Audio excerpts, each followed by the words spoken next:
The Vikings found America 500 years before Columbus.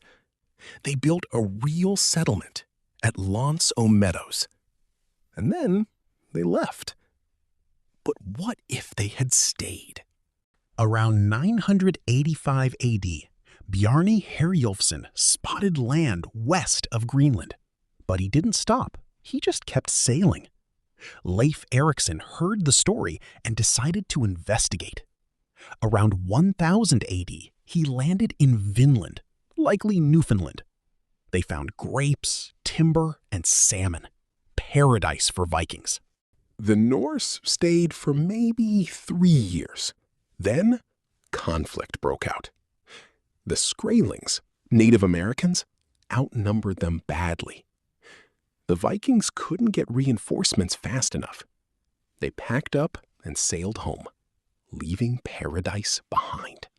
In our alternate history, Leif sends for more people.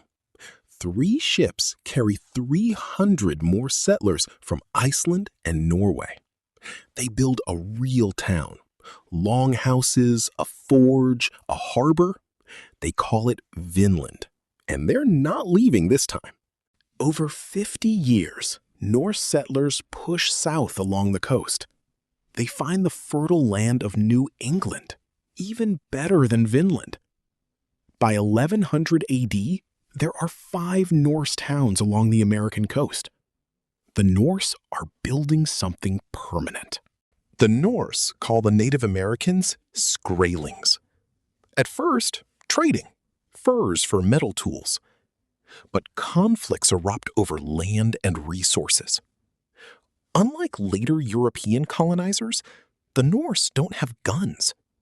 The fighting is brutal, but neither side can dominate. A fragile peace develops. Trade resumes, tensions remain. In 1050 AD, a Norse ship returns to Norway with American goods. King Harald of Norway hears the news and wants a peace. Norway sends a fleet of 20 ships and 1,000 settlers. The Vinland colony is now in official territory of Norway. In real history, the Black Death killed a third of Europe in 1347. Norse ships crossing the Atlantic might carry diseases both ways. American diseases could reach Europe decades before Columbus. Or Norse quarantine practices might actually slow the Black Death. Over generations, Norse and Native Americans begin to mix. A new culture emerges, Norse American. They borrow native farming techniques, the 3 sisters.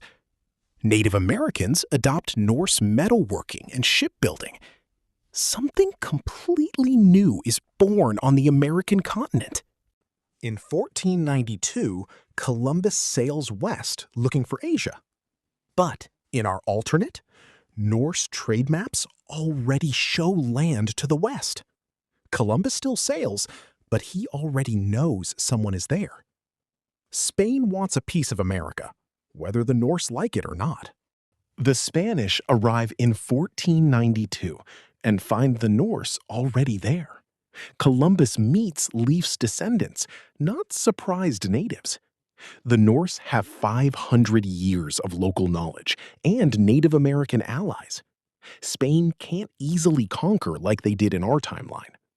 A negotiated border divides America, Norse north, Spain south.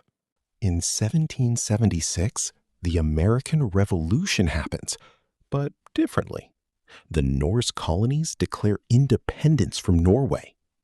But it's not America, it's the Norse American Republic. Its culture is Norse, Native American, and something entirely new. In real history, European colonists enslaved millions of Africans. The Norse had thralls, their own form of slavery. But without the plantation economy of the South, less demand for mass slavery. The transatlantic slave trade may be smaller, but not zero. In 2024, North America looks completely different. The Norse American Republic is a major world power. Its capital city mixes longhouse architecture with Native American and modern design. English is not the world's dominant language. No world wars as we know them. The Vikings were this close to changing everything. One decision, to stay or to leave, and history pivots. The Americas were not empty when the Vikings arrived. Any alternate history has to grapple with that reality. Thanks for watching. Subscribe for more What If history.